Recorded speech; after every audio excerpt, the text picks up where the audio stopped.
Hello everyone. तो हम आज बात करने वाले हैं खेसारी लाल यादव जी का एक बहुत ही बेहतरीन देवी गीत के बारे में, जिसका पोस्टर आ चुका है और फुल वीडियो सॉन्ग का रिलीज डेट भी आ चुका है। और इस गाने को लिखे हैं कृष्णा बेदर्दी जी और इसे गाए हैं खेसारी लाल यादव जी और इसमें म्यूजिक दिए हैं कृष्णा बेदर्दी जी, जो कि आपको स्क्रीन के ऊपर दिखाई दे रहा है। जिस सॉन्ग का टाइटल रखेगा दर्द दर्द ना रहा, जिसका टाइटल है दर्द दर्द ना रहा।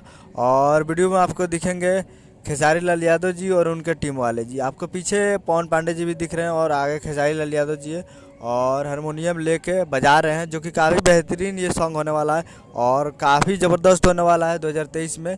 और ये खेसारी लाल यादव जी का बहुत ही ज़बरदस्त सैड देवी गीत होगा 2023 का। तो कल तैयार रहिएगा फुल वीडियो सॉन्ग के लिए। सुबह सुबह फुल वीडियो सॉन्ग को रिलीज़ किया जाएगा। तो कल सुबह तैयार रहिएगा Khesari music world present Bhojpuri YouTube channel पे। Khesari music world present Bhojpuri YouTube channel पर कल सुबह में तैयार रहेगा। उम्मीद करूँगा वीडियो अच्छा लगा तो चैनल को सब्सक्राइब लाइक ताकि ऐसे खेसारी लाल यादव जी का लेटेस्ट न्यूज़ आता रहे। वीडियो अच्छा लगा तो वीडियो को लाइक कीजिए। मिलता है अगले वीडियो में, तब तक के लिए जय हिंद जय भोजपुरी।